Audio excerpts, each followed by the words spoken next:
ಘನತೆಯಿಂದ journey ನೋಡೋದಾದ್ರೆ ಹೌದು, ರಶ್ಮಿಕಾ ಮಂದಣ್ಣನ ಎಲ್ಲರೂ ಬೈಕೊಂತಾರೆ. ಅಂದ್ರೆ ಬೈಕೊಂತಾರೆ ಇನ್ ದ ಸೆನ್ಸ್ ಕನ್ನಡ ಗೊತ್ತಿಲ್ಲ ಅಂತೆಲ್ಲ ಮಾಡಿದ್ದು ಹೌದು, ನನ್ಗೂ ಬೇಜಾರಿದೆ, ಅದು ಇಲ್ಲ ಅಂತ ಹೇಳಲ್ಲ. ಬಟ್ ಅವ್ರ ಜರ್ನಿ ತುಂಬಾ ಟ್ರೋಲ್ ಮಾಡ್ತಾರೆ ಸರ್. ಕನ್ನಡದಲ್ಲಿ ಒಂದು ಹೀರೋಯಿನ್ಗೆ ಹೈಯೆಸ್ಟ್ ಟ್ರೋಲ್ ಅಂದ್ರೆ ರಶ್ಮಿಕಾ ಮಂದಣ್ಣ. ಬಟ್ ಅವ್ರ ಜರ್ನಿ ನೋಡಿ ಎಲ್ರು ಬೈಕೊಂತಾರೆ. ಇನ್ಸ್ಟಾಗ್ರಾಮ್ ಅಲ್ಲಿ ಎಷ್ಟು ಜನ ಫಾಲೋವರ್ಸ್ ಇದಾರೆ, ಏನು ಫಾಲೋ ಮಾಡ್ತೀರಾ? ಬೈಕೊಂತೀರಲ್ವಾ ನೀವು? ಯಾಕೆ ಫಾಲೋ ಮಾಡ್ತೀರಾ? ಮಾಡಬೇಡಿ.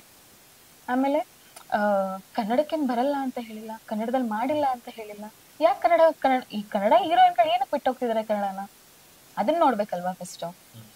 ನಮ್ದು ಹೆಂಗಾಗಿದೆ ಅಂದ್ರೆ ಮೇಲ್ ಇಂಡಸ್ಟ್ರಿ, ಗಂಡ್ ಮಕ್ಳಿಗೆ ಇರೋಷ್ಟು ರೆಮ್ಯುನರೇಷನ್ ಹೆಣ್ಮಕ್ಳಿಗಿಲ್ಲ, ಗಂಡ್ ಮಕ್ಳಿಗೆ ಇರೋಷ್ಟು ರೆಕಗ್ನೈಸೇಷನ್ ಹೆಣ್ಮಕ್ಳಿಗಿಲ್ಲ. ಸೊ ಈಗ ನೀವು ರಶ್ಮಿಕಾ ಮಂದಣ್ಣ ಅವರು ಹೇಳ್ತೀವಿ, ಅಂದ್ರೆ ಪಾಸಿಟಿವ್ ಹೇಳ್ತೀವಿ.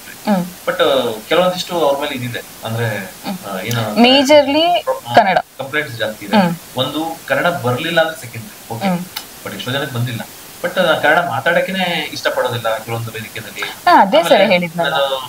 ಕೆಲವು ಸತಿ ಕನ್ನಡದ ಸಿನಿಮಾಗಳು ಮಾಡ್ತೀರಾ ಅಂದ್ರೆ ಇಲ್ಲ, ನನಗೆ ಇಷ್ಟ ಇಲ್ಲ, ನಾನು ಕನ್ನಡ ಮಾತಾಡ, ಈ ತರದೆಲ್ಲ ವಿವಾದಗಳು ತುಂಬಾನೇ ಬರೀ ಅಂತ ಕಾಂಟ್ರವರ್ಸಿಗಳಲ್ಲೇ ಅವರು ಹೆಸರು ಮಾಡೋದು. ಓಕೆ, ಕೇಳ್ತೆ ಈಗ ಹೇಳಿದ್ರಿ ಅಲ್ವಾ, ಮತ್ತೆ ಯಾಕೆ ಕರೀತೀರಾ ಕನ್ನಡ ಮೂವಿ ಮಾಡಿ ಅಂತ ಹೇಳಿದಾರಲ್ವಾ, ಯಾಕೆ ಕರೀತೀರಾ? ಬಿಟ್ಬಿಡಿ. ಅಲ್ಲ, ಕನ್ನಡ ಮೂವಿ ಕರೆಯೋರದಲ್ಲ ಪ್ರಾಬ್ಲಮ್, ಆಡಿಯನ್ಸ್ ಅಂದ್ರೆ ಅಭಿಮಾನಿಗಳು ಇದಾರಲ್ಲ. ನಾನು ಅದನ್ನೇ ಹೇಳ್ತಿರೋದು, ಅಭಿಮಾನಿಗಳೇ ಬೈತಿರೋದು. ಅಂದ್ರೆ ಅದ್ರಲ್ಲೂ ಬೇರೆ ಬೇರೆ ಜನ ಇರ್ತಾರೆ, ಅಭಿಮಾನಿಗಳೇ ಬೈತಿದ್ದಾರೆ, ಅಭಿಮಾನಿಗಳೇ ಪ್ರೋತ್ಸಾಹನ ಕೊಡ್ತಿದಾರಲ್ವಾ.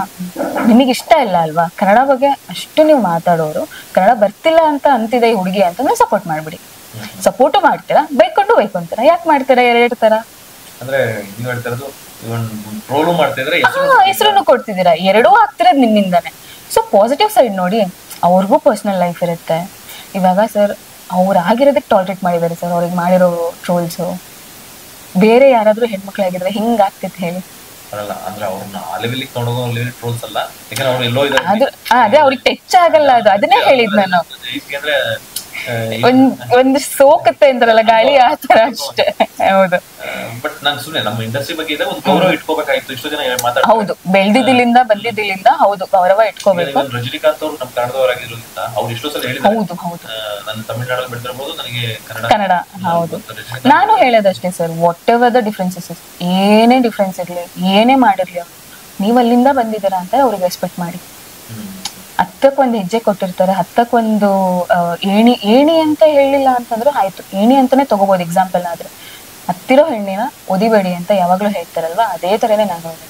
ನಿಮ್ದು ಏನೇ ಡಿಫ್ರೆನ್ಸಸ್ ಇರ್ಲಿ, ಏನೇ ಮನಸ್ತಾಪ ಇರ್ಲಿ, ಗೌರವ ಕೊಡಿ ಅವ್ರು. ಇವ್ರ ವಿಷಯದಲ್ಲೂ ನಾನು ಅದನ್ನೇ ಹೇಳೋದು. ನನ್ನ ಹೊಸಬ್ರು ಬರ್ಲಿ, ಯಾರಿಗಾದ್ರೂ ಆಗ್ಲಿ ನಾನು ಅದನ್ನೇ ಹೇಳೋದು. ಎಲ್ಲಿಂದ ಬಂದಿದ್ದೀರಾ, ಹಿಂಗ ಬಂದ್ರಿ, ಮರಿಬೇಡಿ ಯಾವತ್ತು, ಅಷ್ಟೇ ನಾನು ಹೇಳೋದು.